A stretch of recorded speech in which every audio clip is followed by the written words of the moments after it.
حسن جہاں میں بن سور کر آئینے کے سامنے کھڑی اپنے حسن کی سطراتے ہوئے آنکھوں سے دیکھ رہی تھی۔ میں بہت ہی زیادہ خوبصورت،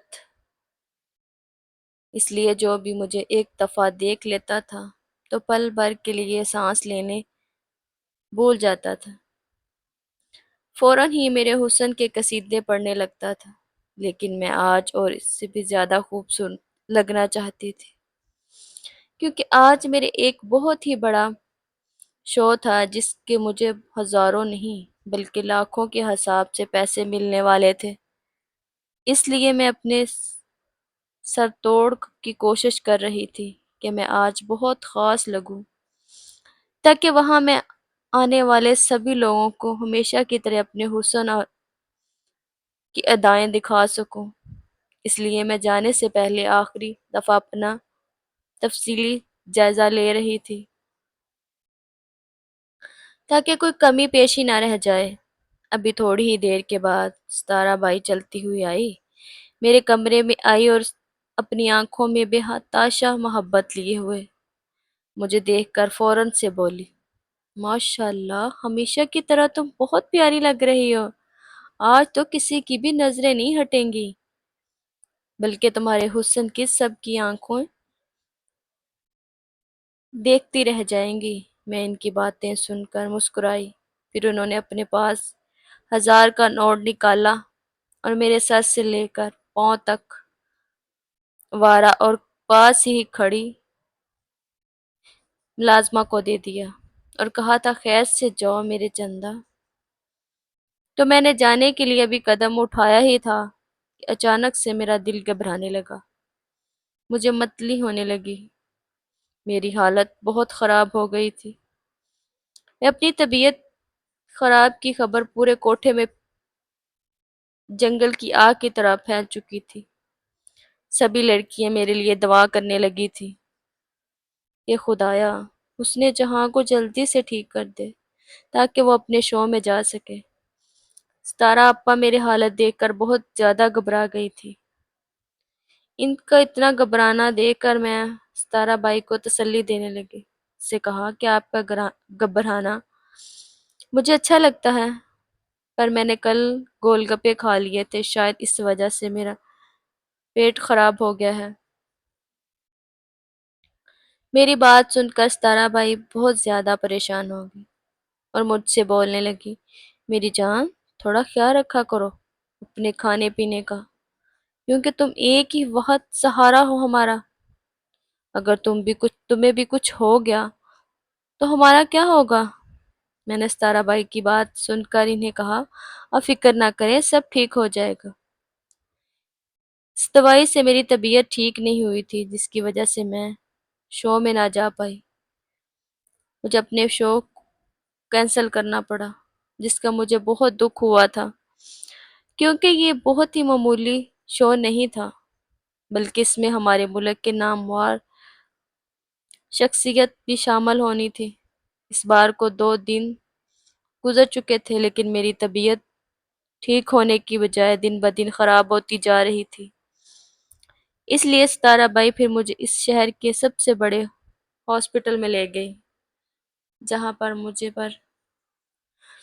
جس کی نظریں پڑتی وہ آنکھیں چپکنا بھول جاتا تھا۔ ڈاکٹر مجھے دیکھتا ہی رہ گیا۔ کچھ دیر بعد وہ سنبھلا تو اس نے میرے کچھ ضروری ٹیسٹ کروائے تھے، جس کی رپورٹ ملنے پر مجھے ایسا لگا تھا جیسے کسی نے میرے سر پر ایک بم پھوڑ دیا ہو، کیونکہ ڈاکٹر کے مطابق میں امید سے تھی، میں ماں بننے والی تھی۔ اس خبر کو سنتے ہی میں نے تو فوراً کہا تھا، مجھے یہ بچہ نہیں چاہیے، اس لیے مجھے کوئی ایسی دوا دو جس کے کھاتے ہی اس بچے کا قصہ تمام ہو جائے۔ تو میری بات سن کر ڈاکٹر نے کوئی خاص حیرت نہیں ہوئی، کیونکہ میرا حلیہ دیکھ کر یا اچھی طریقے سے وہ جان گیا تھا کہ میں کون ہوں اور میرا پیشہ کیا ہے۔ اس پیشے کے تعلق رکھنے والی ہر عورت اکثر ایسا ہی کیا کرتی ہے۔ اس لیے میری تفصیلی چیک اپ کرنے کے بعد ڈاکٹر نے مجھ سے بتایا کہ ایسا ویسا کچھ نہیں ہو سکتا اب، کیونکہ کافی دیر ہو گئی ہے۔ اگر اب آپ کو ایسا کچھ بھی کیا تو ماں اور بچے کی جان کو دونوں کو خطرہ ہے۔ ڈاکٹر کی بات سن کر میں اور ستارہ بائی دونوں ہی بہت گھبرا گئی تھی۔ ڈاکٹر کے مطابق مجھے بہت زیادہ ویکنس تھی، اس لیے ڈاکٹر نے مجھ پر ہر مہینے باقاعدگی کے ساتھ چیک اپ کروانے کی خاص تاکید کی تھی۔ سارے راستے میں چپ چاپ سی تھی، کیونکہ مجھے بھی اب تک اس بات پر یقین نہیں آ رہا تھا کہ میرے ساتھ ایسا کیا کچھ ہو چکا ہے۔ اوپر سے ستارہ بائی بھی سارے راستے مجھے ڈانٹتی رہی۔ حسن جہاں، تم نے اتنی لاپرواہی کیوں کی؟ کب سے ہو گئی تم اتنی لاپرواہ؟ مجھے یہ سب تم نے کیسے ہونے دیا؟ ایک تو میں پہلے سے ہی بہت پریشان تھی، اوپر سے ستارہ بائی کی باتیں سن کر مجھے ایسے لگ رہا تھا کہ میرا دماغ پھٹ جائے گا، اس لیے میں ستارہ بائی پر چلا اٹھی۔ اس سے کہا، خدا کے لیے چپ ہو جائیں، اس وقت میں آپ سے زیادہ پریشان ہوں، کیونکہ میں کسی بھی قیمت پر اس بچے کو پیدا نہیں کرنا چاہتی تھی۔ ہر صورت میں اس سے جان چھڑوانا چاہتی تھی، اس لیے آپ مجھے کچھ سوچنے تو دیں اس بارے میں اب مجھے کیا کرنا ہوگا۔ اس لیے میں سارے راستے سوچتی رہی۔ پھر واپس کوٹھے پر آتے ہی میں نے ستارہ بائی سے کہا کہ وہ ہماری دائی کو بلوائیں، کیونکہ میں جانتی تھی اس کے پاس میرے اس مسئلے کا حل ضرور ہوگا۔ اس لیے وہ پہلے بھی بہت سی ٹینشنوں سے لڑکیوں کو نکال چکی تھی، آخری امید وہی تھی۔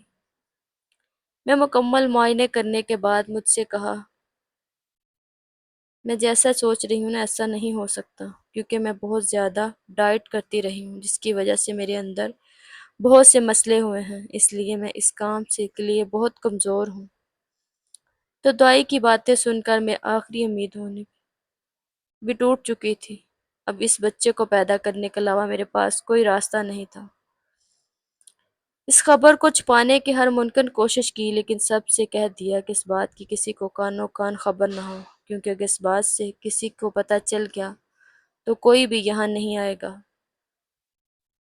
ہمارا کوٹھا بند ہو سکتا تھا، لیکن یہ خبر ایسے پھیلی جسے ہم لوگوں کوشش کرنے کے باوجود بھی بہت دور تک چھپا نہ سکے۔ حسن جہاں اپنے دل پر پتھر رکھ لیا تھا، وہ جانتی تھی کہ اب اس کے نصیب میں وہی ہے زندگی میں جس طرف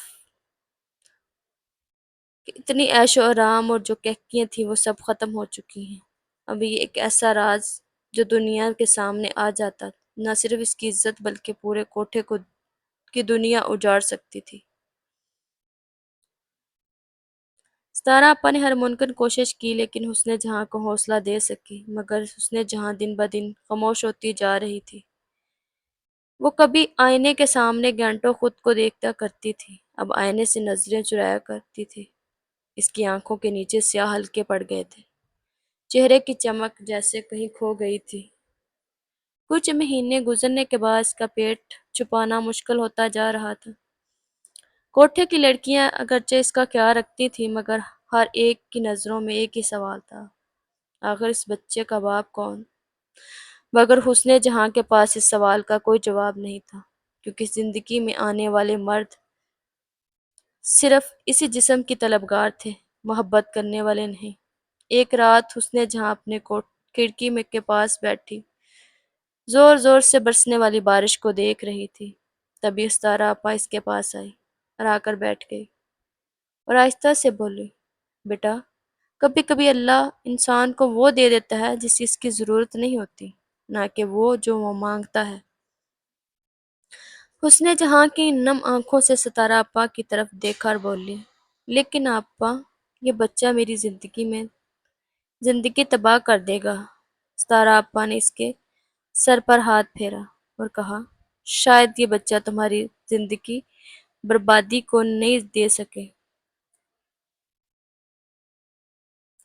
زندگی دے سکے۔ وقت گزرتا گیا، آخر کار وہ دن آ ہی گیا جب حسن جہاں کو شدید درد شروع ہوا۔ پورے کوٹھے میں اس کی چیخوں سے گونج اٹھا تھا۔ دائی اور ستارہ آپا مسلسل اس کے پاس موجود تھی۔ کئی گھنٹوں کی اذیت کے بعد آخر کار ایک بچے کو رونے کی آواز پورے کمرے میں گونج اٹھی۔ بیٹا ہوا، دائی کی آواز سنتے ہی حسن جہاں کی بند آنکھوں آہستہ سے کھولی۔ وہ بے جان نظروں سے اس ننھی سے وجود کو دیکھنے لگی۔ بچہ بہت خوبصورت تھا، بالکل اسی طرح پہلے حسن جہاں نے منہ پھیر لیا، مگر جب بچہ روتے ہوئے اپنی ننھی انگلیاں اس کے ہاتھ پر رکھی تو نہ جانے اسے کس اندر ٹوٹ چکا تھا۔ اس کی آنکھوں سے بے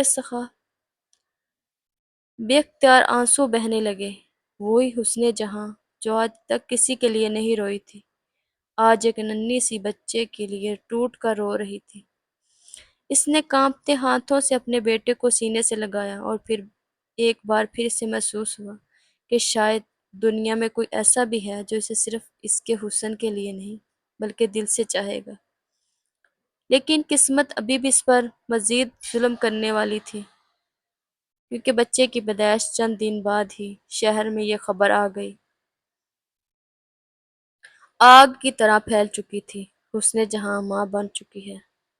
لوگوں نے کوٹھے کا رخ کرنا کم کر دیا، محفلیں ویران ہونے لگی، آمدنی کم ہونے لگی، ستارہ آپا شدید پریشان رہنے لگی۔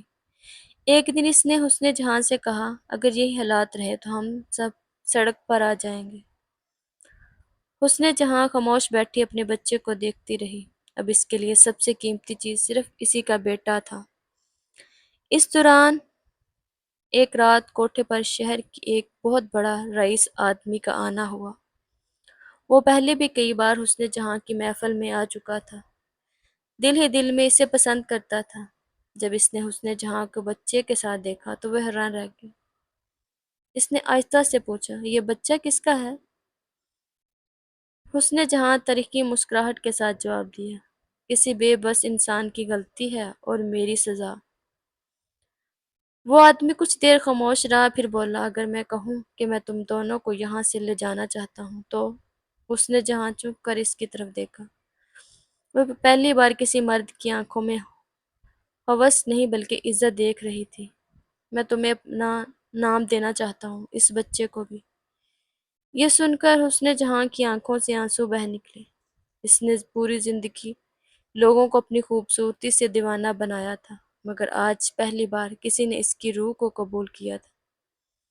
کچھ دن بعد حسن جہاں ہمیشہ کے لیے اس کوٹھے کو چھوڑ کر چلی گئی۔ لوگ کہتے ہیں اس کے بعد اس نے کبھی پیچھا مڑ کر نہیں دیکھا۔ وہ اپنے بچے کے ساتھ ایک نئی زندگی گزارنے لگی۔ شاید پہلی بار وہ صرف حسن جہاں نہیں، ایک خوش قسمت تھی۔